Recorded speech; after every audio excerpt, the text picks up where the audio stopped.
Hello प्यारे बच्चों, नमस्कार। मैं आप लोग का आज हिंदी व्याकरण का सबसे जो इम्पोर्टेंट चैप्टर होता है, जो वर्णमाला, उसको पढ़ाने जा रहे हैं। ठीक है। इससे इसको पढ़ने के बाद अगर कोई स्टूडेंट 9th का है, 10th का है, 11th, 12, ये पूरा सभी क्लास के लिए है। ठीक है।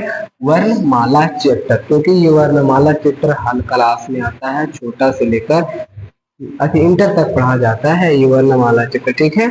इसे पहला पढ़ेंगे हम लोग वर्ण। ठीक है।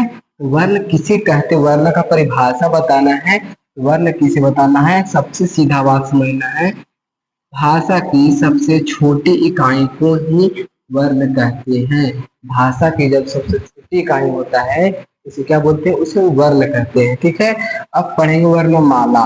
वर्णमाला वर्णों के क्रमबद्ध समुदाय को ही वर्णमाला कहते हैं। वर्णमाला के वर्णों के क्रमबद्ध समुदाय को क्या कहते हैं, वर्णमाला कहते हैं। ठीक है।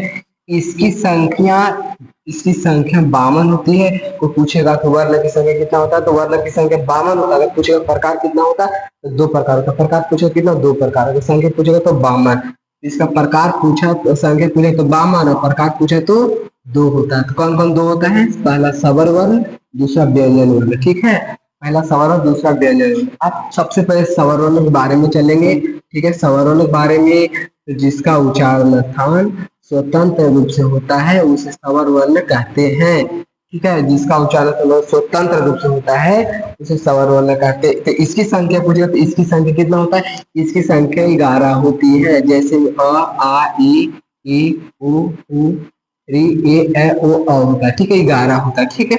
अब सवर वर्ण के 3 प्रकार थे। सवर पहले को था कितना, वर्ण के प्रकार। वर्ण के कितना प्रकार है, 2 प्रकार। कौन कौन, सवर वर्ण और व्यंजन वर्ण। अब आया सवर वर्ण। तो सवर वर्ण का कितना प्रकार होता है, 2 प्रकार। सवर वर्ण के 3 प्रकार। सवर वर्ण कितना प्रकार, 3 प्रकार। ह्रस्व स्वर, दीर्घ स्वर और पैलुक स्वर का। ठीक है। कौन कौन होता है, ह्रस्व स्वर, दीर्घ स्वर और पैलुक स्वर होता है। ठीक है।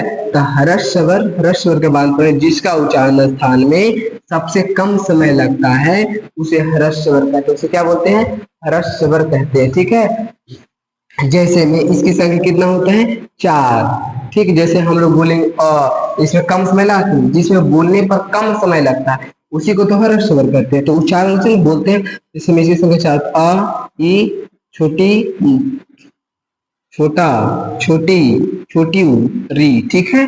इसका इसे कौन कौन से और नाम से जाना जाता है। ठीक है। जैसे मान लो किसी को भी देखा होगा, एक नाम तो रहता है, किसी को देखा नाम रियल पूछ रहेगा, आधार कार्ड में पूछ रहेगा, दूसरा नाम पूछ रहा था। नहीं, उसी प्रकार से ये जो सवर वर्ण मतलब ह्रस्व स्वर है उसका नाम कई है।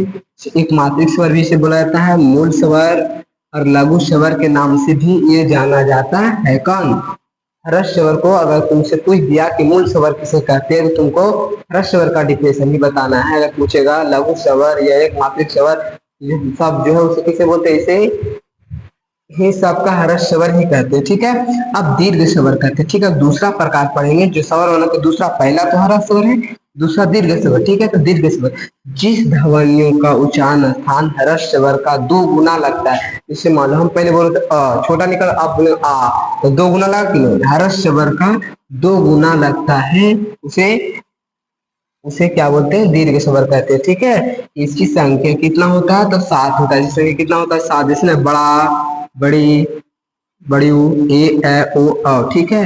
अब पढ़ेंगे मुख्य रूप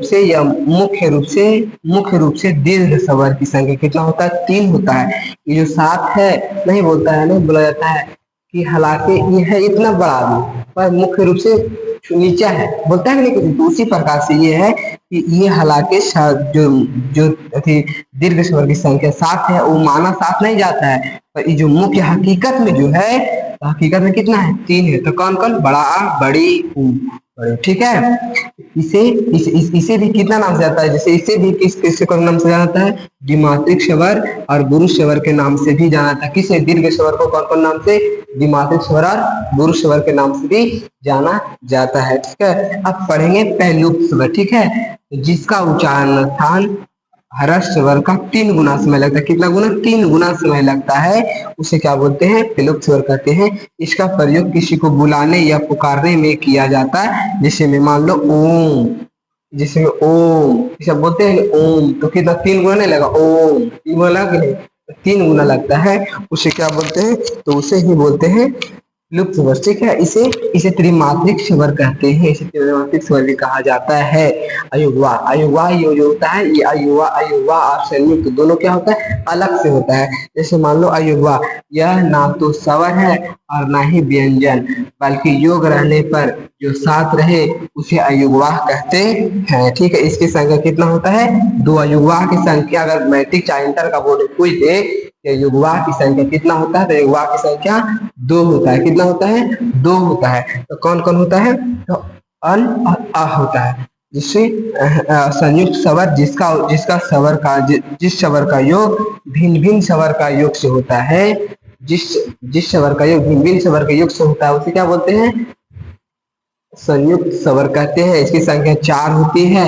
अगर तुम लोग को बोर्ड में पूछेगा कि संयुक्त स्वर की संख्या कितनी होती है, तो इसकी संख्या 4 होती है। तो कौन कौन, ए ए ओ अ होता है, कौन कौन होता है, ए ए ओ। अव्यंजन पढ़ते हैं, पहले स्वर, पहला फर्स्ट प्रकार स्वर था वो पढ़ लिए, अव्यंजन पढ़ेंगे। तो स्वर की सहायता से बोले जाने वाले वर्ण को व्यंजन वर्ण कहते हैं। स्वर की सहायता से बोले जाने वर्ण को क्या बोलते हैं, तो व्यंजन वर्ण कहते हैं। ठीक है, अगर इसका पूछेगा संख्या, तो इसका संख्या कितना होता है, 33 होता है। इसका संख्या पूछेगा 33 होता है। प्रकार पूछेगा कितना, 3 होता है। अगर इसका संख्या पूछे, बोलना नहीं है, संख्या पूछेगा कितना, 33, और प्रकार पूछेगा तो 3 प्रकार होता है। पहला स्पर्शी व्यंजन, पहला कौन सा होता है, स्पर्शी व्यंजन। ठीक है, पहला कौन सा, स्पर्शी व्यंजन, जिस ध्वनियों का उच्चारण में जिह्वा, कंठ, तालु, मुद्रा, दंत को स्पर्श करती है तथा वर्ग के उच्चारण में दोनों ओष्ठ आपस में स्पर्श करता है, स्पर्श करते हैं, उसे उसे क्या बोलते हैं, स्पर्श करती है उसे क्या बोलते हैं, तो उसे स्पर्शी व्यंजन कहते हैं। अगर इसकी संख्या पूछिएगा तो कितना होता है, 25 होती है। कहाँ से कहाँ तक, तो क से लेके म तक होता है तथा 5 वर्ग होता है। अब 5 वर्ग कौन कौन, तो देखो 1 2 3 4, ये कितना है, 5 वर्ग हो गए। ठीक है, कितना, 5 वर्ग, 5 वर्ग। ठीक, क वर्ग में कौन कौन, क ख ग घ अ। ठीक है, क ख ग घ अ वर्ग में कुछ भी आए तो इसका उच्चारण क्या होगा, कंठ होगा। क्या होगा, कंठ। ठीक है, और च वर्ग में च छ ज झ य। ठीक है, इसका किसका उच्चारण है, तालु हो जाएगा। ट वर्ग में, ट वर्ग में हो जाएगा मुद्दा, द वर्ग में हो जाएगा दंत, और प वर्ग में हो जाएगा ओष्ठ। ठीक है, अगर तुमको नहीं याद रहता 25 संख्या में से इतना निश्चित है 2 से 3 नंबर का ही पूछता है, तो इसका अगर आप करने का तो के टी एम 2 क्या होता है, केटीएम 2। ठीक है, तो के से होता है कंठ, टी से होता है तालु, एम से होता है मूर्धा, और डी से होता है दंत, ओष्ठ होता है ओष्ठ। ठीक है, अब दूसरा प्रकार, जिस प्रकार से पूछ दिए कि क का उच्चारण स्थान क्या होगा, क का उच्चारण स्थान ऐसे बोले, क का उच्चारण स्थान क्या होगा, तो कैसे क्या क्या होता है, क का उच्चारण स्थान क्या होगा, तो कंठ होता है। क्या होता है, कंठ होता है। उसी प्रकार से पूछ दिया कि ज का उच्चारण स्थान क्या होता है, तो आप लोग कमेंट में बताइएगा ज का उच्चारण स्थान क्या होता है। ठीक है, तो अंतःस्थ व्यंजन, अंतःस्थ व्यंजन आप पढ़ेंगे दूसरा ही। ठीक है, अंतःस्थ व्यंजन, अंतःस्थ व्यंजन आप लोग पढ़ेंगे दूसरा ही। ठीक है, अंत जिस ध्वनियों का उच्चारण में जिह्वा, तालु, मुद्रा, दंत, ओष्ठ के पास आती है परंतु स्पर्शी नहीं करता है। ये सब तो आता है जीवा के साथ, लेकिन स्पर्शी नहीं करता है। इसकी संख्या 4 होती है, जैसे य ग ल व। ठीक है, इसकी संख्या पूछा जाता है। अंतःस्थ व्यंजन की संख्या कितना होता है, तो अंतःस्थ व्यंजन की संख्या 4 होता है। कौन कौन, य र ल व होता है। ठीक है, उस पर व्यंजन हम पढ़ेंगे। इसका तीसरा व्यंजन में कितना प्रकार होता है, तो 3 प्रकार। कौन कौन, तो इसका होता है अंतःस्थ व्यंजन, उष्म व्यंजन, स्पर्श व्यंजन, उष्म व्यंजन। ठीक है, तो उष्म व्यंजन थर्ड वाला पढ़ेंगे, उष्म व्यंजन। ठीक है, जिस ध्वनियों के उच्चारण मुख्य रूप से निकलने वाले वायु रगड़ या घर्षण के साथ, रगड़ या घर्षण के साथ निकलती है, उसे उष्म व्यंजन कहते हैं। ठीक है, इसकी संख्या 4 होता है, जैसे सा सा हा होता है। ठीक, संयुक्त व्यंजन, संयुक्त व्यंजन किसे बोलते हैं, ये अलग से होता है। संयुक्त और अनुक्षिप्त व्यंजन जो है ये दोनों अलग। कैसे हम लोग पढ़े थे उसको, संयुक्त स्वर और अयुग्मा पढ़े थे।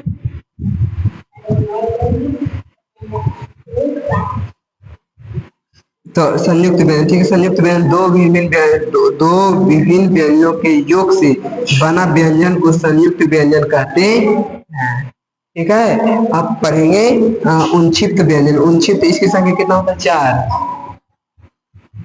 इसको संक्षिप्त में इसके संयुक्त में कितना होता है? 4। कौन कौन? क्ष, त्र, ज्ञ, स्त्र होता है। ठीक है, और उनक्षिप्त व्यंजन जिन ध्वनियों के उच्चारण में जी हाँ झटके के साथ आगे गिरते, झटके के साथ क्या आगे से झटके के साथ आगे गिरा के झटके के साथ आगे गिरा, तो इसकी संख्या कितना होता है? इसकी संख्या 2 होता है। ढ और ढ होता है और र होता है। ठीक है, तो आप लोग इस वीडियो पे कमेंट कीजिए, ये वीडियो पढ़ने में कैसा लगा आप लोग कमेंट में जरूर बताइएगा, और अगले चैप्टर के लिए आप लोग इंतजार करिए। इसी प्रकार से हर चैप्टर का वन शॉट आप लोग के पास जाते रहेगा।